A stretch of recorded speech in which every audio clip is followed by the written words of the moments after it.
Hello guys, চলে এলাম খেলার খবর চ্যানেলে বিগ আপডেট নিয়ে। তো চলো বন্ধুরা, খুব গুরুত্বপূর্ণ আপডেট নিয়ে চলে এলাম। ফুল ভিডিওটা দেখতে তো স্কিপ করবে না, স্কিপ করলে কিন্তু ভিডিওর মধ্যে অনেক কিছু মিস করবে। এবং এই খেলার খবর চ্যানেলে যারা নতুন আছে অবশ্যই খেলার খবর চ্যানেলটাকে সাবস্ক্রাইব করে পাশে থাকো এবং পাশে থাকা বেল আইকন ঘন্টাটাকে ডং করে বাজিয়ে দাও। বেশি বেশি লাইক এবং কমেন্ট করে দাও যাতে মোটিভেট হয় তোমাদের এই খেলার খবর চ্যানেলে আমি ফার্স্ট আপডেট দিতে পারি।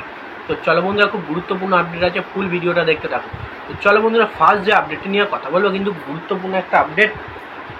মোহনবাগান ম্যানেজমেন্ট কিন্তু একটা দুর্দান্ত সেরা বিদেশিকে বিদেশিকে টার্গেট করলো, মানে স্প্যানিশ বিদেশি। তো স্পেনের বিদেশি একটা প্লেয়ারকে টার্গেট করলো, ডিফেন্ডার।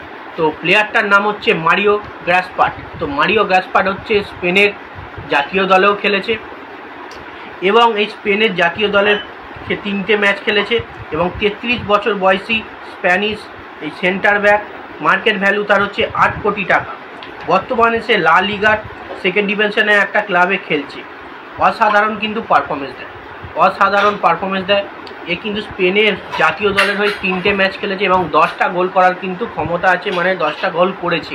এবং ডিফেন্সিভ প্লেয়ার, মানে ডিফেন্স খেলে যে এতগুলো গোল করতে পারে তাহলে বুঝতেই পারছো তোমরা। জাতীয় দলের হয়ে 3টে ম্যাচ খেলেছে, জাতীয় দলে 10টা গোল করেনি। লা লিগার ক্লাবে যেটা খেলছে সেখানে হচ্ছে 10টা গোল করেছে এবং স্পেনের জাতীয় দলের হয়ে 3টে ম্যাচ খেলেছে। অসাধারণ একটা ডিফেন্ডার। তো এই প্লেয়ারটাকে কিন্তু টার্গেট করেছে মোহনবাগান ম্যানেজমেন্ট। এটা মানে বললে চলে বিগ টার্গেট। তো সেক্ষেত্রে মোহনবাগান শিবিরে যেরকম ডিফেন্সের একটা বিদেশি ভালো প্লেয়ার লাগবে। তো এর আগে অনেক নাম উঠেছে, ব্রায়ান কাল্টার, আরও অনেক নাম উঠেছে। তো সেক্ষেত্রে এই নামটা এবার উঠে এলো। এমএসজি ম্যানেজমেন্ট যেহেতু ট্রান্সফার উইন্ডো খুলে গেছে বা মূল বিদেশি প্লেয়ারদের টার্গেট করবে, প্রথমেই যে বিদেশি ডিফেন্ডার টার্গেট করলো এই যে মারিও গ্রাসপাট। তো এই প্লেয়ারটাকে কিন্তু টার্গেট করে নিয়েছে। স্পেনের প্লেয়ার, লা লিগার হয়ে এখন খেলছে। মার্কেট ভ্যালু 8 কোটি টাকা। তো বুঝতেই পারছো 8 কোটি টাকা যেহেতু মার্কেট ভ্যালু, প্লেয়ারটার খেলার এবিলিটি আছে, অবশ্যই এবিলিটি আছে। তো দেখা যাক এই প্লেয়ারটাকে কতটা কি মোহনবাগান শিবিরে আনতে পারে কি পারে না।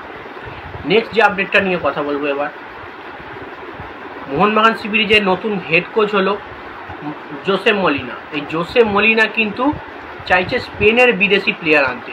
যেহেতু সে স্পেনের একটা কোচ বা স্প্যানিশ কোচ, সে চাইবে তার মতো দল সাজাতে।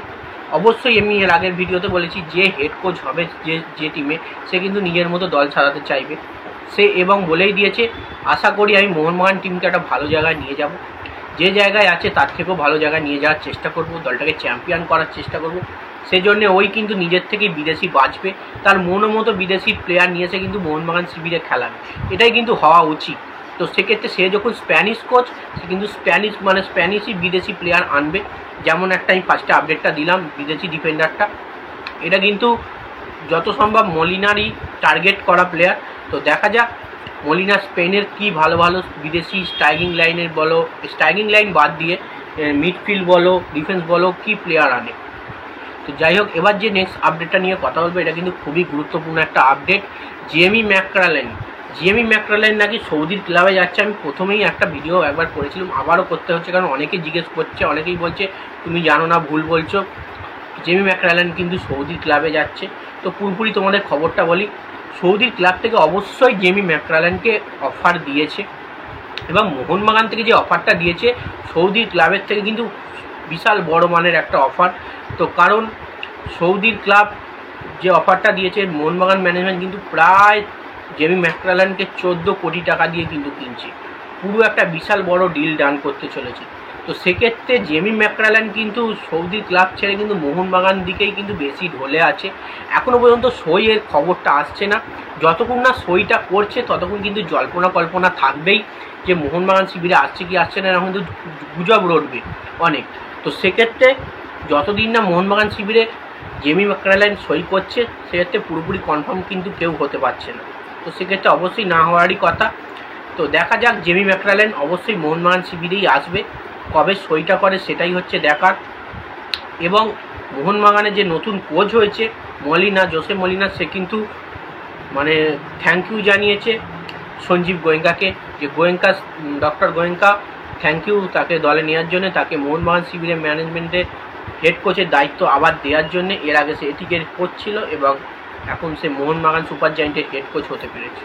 তো যাই হোক, জেমি ম্যাকরালেনকে নিয়ে কল্পনাটা একটু থাকবেই যতদিন না কনফার্ম আপডেট আসছে।